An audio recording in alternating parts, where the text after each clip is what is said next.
నెల్లూరు జిల్లాలోని RNR junior college విద్యార్థిని ఆత్మహత్య చేసుకోవడం కలకలం రేపింది. ఇంటర్ మొదటి సంవత్సరం చదువుతున్న హేమశ్రీ హాస్టల్ గదిలో ఉరివేసుకుని బలవన్మరణానికి పాల్పడింది.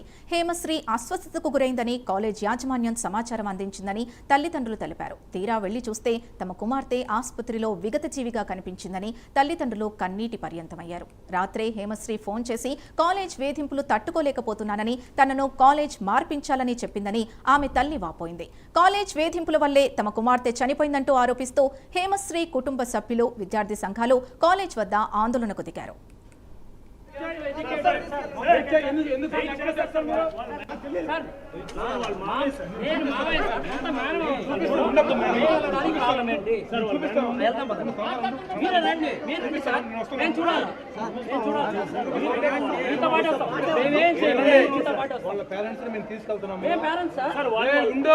ఎక్కువ మాట్లాడుతూ మళ్ళీ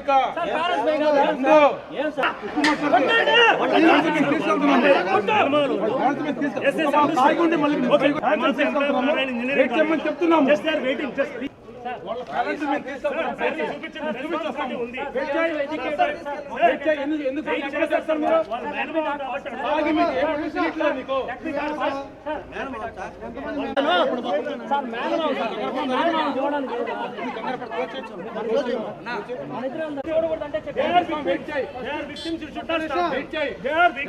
వాళ్ళ పేరెంట్స్ ఉన్నారు, వాళ్ళ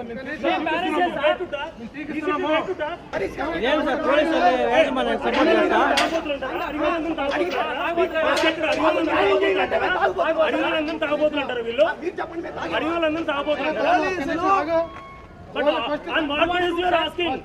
డ్రింక్ అండ్ ఎలా అడుగుతారు? This is not the way to talk. This is not the way to talk. This is not the way to talk. Take respect. We also employees in some other private companies, sir. Okay, we are not a slaves, sir. We are not a laborers. Okay, we know the things. We know the legal procedure.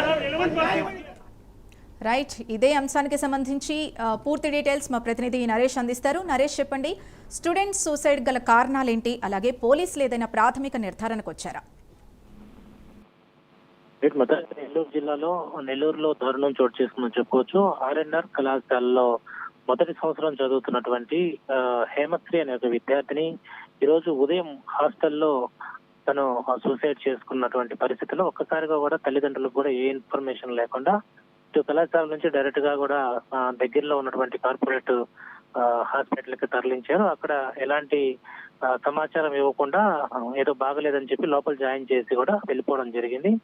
ప్రస్తుతం RNR కళాశాల వద్ద ఇటు తల్లిదండ్రులు అంటే certificate కు సంబంధించినటువంటి వాళ్ళ తల్లిదండ్రులు కూడా ఇన్ఫర్మేషన్ రాగానే వెంటనే హుటాహుటిన ఇక్కడ బయలుదేరారు. నిన్న రాత్రి కూడా వాళ్ళ పాప ఎవరైతే మొదటి సంవత్సరం చదువుతున్నటువంటి హేమశ్రీ బాగా మాట్లాడింది. ఉదయం కూడా మాతో వీడియో కాల్లో కూడా మాట్లాడింది. గంట వ్యవధిలో ఏం జరిగిందంటూ కూడా ఒక్కసారిగా కూడా తల్లిదండ్రులు వాపోతున్నటువంటి పరిస్థితి కనపడతా ఉంది. ఈ రోజు ఆర్ఎన్ఆర్ స్కూల్ కు సంబంధించి కళాశాల ఏదైతే మొదటి సంవత్సరం, ద్వితీయ సంవత్సరం చదువుతున్నటువంటి విద్యార్థులను అక్కడ యాజమాన్య వేధింపులు గురి చేస్తుంది. మా బిడ్డ అంత తిరిగి పంది కాదు, సూసైడ్ చేసుకోవాల్సిన అవసరం తనకు లేదు, ఖచ్చితంగా యాజమాన్యం చేసినటువంటి హత్యగానే భావించాలంటూ కూడా తల్లిదండ్రులు రోడ్డు మీద ఎక్కారు. ఆర్ఎన్ఆర్ కళాశాల ముందు దాదాపు గంట నుంచి 2 గంటల పాటు కూడా అక్కడ ఉద్రిక్త పరిస్థితులు అమలుకున్నాయి. ఇటు ఏబీవీపీ, విద్యార్థి సంఘ నేతలు, పీడీఎస్సీ అందరూ కూడా చేరుకొని నినాదాలు చేయడం జరిగింది. అయితే పోలీసులు దురుసు ప్రవర్తన చేశారని చెప్పి ఒకవైపు తల్లిదండ్రులు, బంధుమిత్రులంతా కూడా ఆరోపిస్తున్నారు.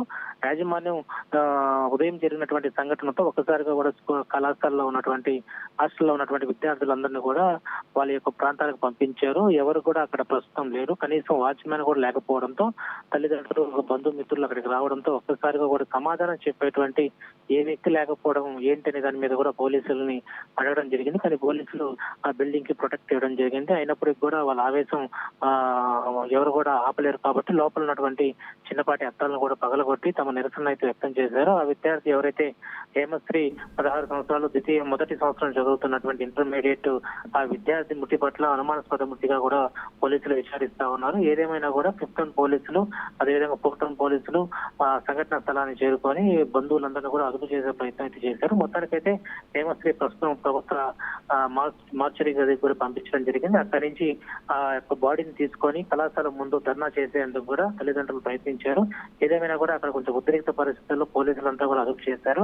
అయితే ఇంతవరకు యాజమాన్యం బయటకు రాకపోవడం, యాజమాన్యం వీరికి ఎలాంటి సమాధానం చెప్పకపోవడంపై ఒకవైపు పోలీసులు అయితేనేమి, విద్యార్థి సంఘ నేతలు అయితేనేమి, మరోవైపు బంధువులు తల్లిదండ్రులు కూడా ఆవేదన చెందుతున్నారు. ఈ రోజు మొదటి సంవత్సరం చదువుతున్నటువంటి విద్యార్థిని ఉదయాన్నే స్లో తప్పి కోల్పోతే లేకపోతే సూసైడ్ చేసుకుందో ఇన్ఫర్మేషన్ మాకు ఇవ్వకుండా డైరెక్ట్ గా హాస్పిటల్లో ఎవరు తెలియనటువంటి అనాథ శవం లాగా అక్కడ తీసుకెళ్లి పడేయడం ఏంటంటూ కూడా ఓవైపు బంధువులంతా కూడా దాదాపు 2-3 గంటల పాటు కళాశాల ముందు రోడ్డు మీదే కూర్చొని వారి యొక్క హృదయకరమైనటువంటి ఆవేదన వ్యక్తపరిచినటువంటి పరిస్థితిని. మొత్తానికి ఈ మధ్య కాలంలో నెల్లూరులో అనేక కార్పొరేట్ విద్యా సంస్థలు తరచూ ఇలాంటి ఆత్మహత్యలు జరగడం పట్ల ఇటు విద్యా వ్యవస్థ ఏదైతే ఉన్నారో, అధికారులు ఎవరైతే ఉన్నారో వారందరూ కూడా ప్రతినిత్యం కూడా పర్యవేక్షించాలని చెప్పి ఒకవైపు విద్యార్థి సంఘ నేతలు అయితే డిమాండ్ చేస్తున్న పరిస్థితి ఉంది. Right, thank you Naresh.